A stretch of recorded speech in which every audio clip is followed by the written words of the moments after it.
mais lindos pontos turísticos da Toscana, um caminho que a levará ao segredo capaz de mudar tudo o que ela achava saber sobre sua família e sobre si mesma.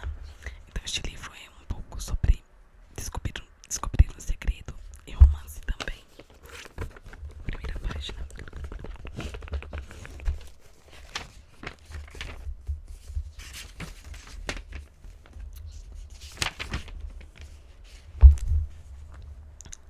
Você já teve dias ruins, não é? Sabe aqueles em que o alarme não toca, o pão praticamente pega fogo na torradeira e você lembra tarde demais que todas as suas roupas estão encharcadas, esquecidas na máquina de lavar? Aí você entra correndo na escola, 15 minutos atrasada, rezando para ninguém notar que seu cabelo está igual ao da noiva do Frankenstein, mas bem na hora em que senta no seu lugar o professor berra atrasada hoje, Lina. E todo mundo olha para você. Aposto que você já teve dias assim. Todos nós temos. Mas e quanto aos dias péssimos? Aqueles tão tensos e horríveis que trituram as coisas de que você gosta só pelo prazer de cuspi-las na sua cara. O dia em que minha mãe me contou sobre Howard se encaixa perfeitamente na categoria dos péssimos. Mas, na época, isso era a menor das minhas preocupações. Eu tinha começado o segundo ano do ensino médio 2 semanas antes e estava voltando com minha mãe de uma consulta médica dela. O silêncio reinava dentro do carro, exceto pelo comercial no rádio, com as vozes de dois imitadores do Arnold Schwarzenegger. Embora fosse um dia quente, minhas pernas estavam arrepiadas. Naquela manhã eu havia chegado em segundo lugar na minha primeira maratona estudantil e não conseguia acreditar em como aquilo se tornara insignificante. Minha mãe desligou o rádio. Como está se sentindo, Lina? Sua voz estava calma, mas quando olhei para ela comecei a chorar de novo. Ela estava muito pálida e magra. Como eu não tinha notado que ela emagrecera tanto? Não sei, respondi, tentando manter a voz calma. Acho que estou em choque. Ela sentiu parando no sinal. O sol fazia de tudo para nos ofuscar e eu olhei diretamente para ele, mesmo com os olhos ardendo. Este é o dia em que tudo vai mudar, pensei. De agora em diante haverá o antes e o depois de hoje. Minha mãe pigarreou e se empertigou, como se tivesse algo importante a me dizer. Lina, já contei sobre a vez em que me desafiaram a nadar no chafariz? Eu me virei para ela. O quê? Lembra que contei que passei um ano estudando em Florença?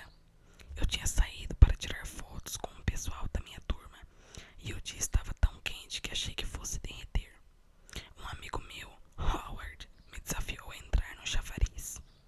Não se esqueçam de que tínhamos acabado de receber a pior notícia do mundo. A pior. Eu assustei um grupo de turistas alemães. Eles estavam posando para uma foto e quando saí da água um deles perdeu o equilíbrio e quase caiu no chafariz comigo. Eles ficaram furiosos, então Howard gritou que eu estava me afogando e pulou na minha direção. Ela olhou para mim e deu um sorrisinho. Mãe, é engraçado e tal, mas por que você está me contando isso agora? Eu só queria falar do Howard. Ele era muito divertido. O sinal abriu e ela pisou no acelerador. O quê? Pensei. O quê?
direção e me esperava a uma curva de distância.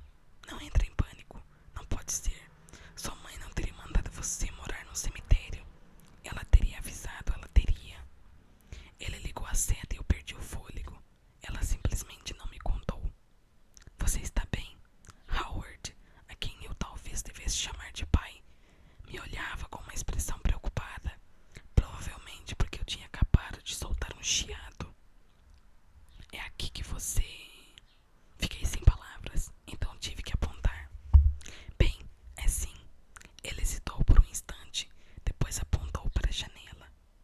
Lina, você não sabia sobre tudo isso? Tudo isso não chegava nem perto de descrever o imenso cemitério iluminado pelo luar. Minha avó disse que eu ficaria na propriedade de um americano. Ela contou que você administra um memorial da Segunda Guerra. Eu não achei que... O pânico escorria sobre mim como calda quente. Além disso, eu não conseguia concluir uma única frase. Respira, Lina. Você já sobreviveu ao pior. Pode sobreviver a isso também. Ele apontou para a extremidade do terreno. O memorial é aquele prédio lá, mas no resto da propriedade ficam os túmulos dos soldados americanos mortos na Itália durante a guerra. Mas esta não é sua casa de verdade. É só seu local de trabalho. Em vez de responder, ele parou na entrada e senti minha última esperança se apagar junto com os faróis do carro. Não era apenas uma casa, era um lar. Gerânios vermelhos ladeavam o caminho da entrada e um balanço rangia na varanda, como se alguém tivesse acabado de se levantar, tirando as cruzes que cobriam os gramados ao redor. Era uma casa normal, num bairro como outro qualquer. Só que não era um bairro como outro qualquer, e não parecia que aquelas cruzes sairiam dali. Nunca. Eles preferem que um administrador fique aqui em tempo integral. Por isso construíram esta casa nos anos 1960. Howard tirou a chave da ignição. Depois tamborilou os dedos no volante, nervoso. Sinto muito, Lina. Achei que você soubesse. Não posso nem imaginar o que está se passando pela sua cabeça agora. É um cemitério. Minha voz estava fraca como chá aguado. Ele se virou para mim, sem me olhar nos olhos.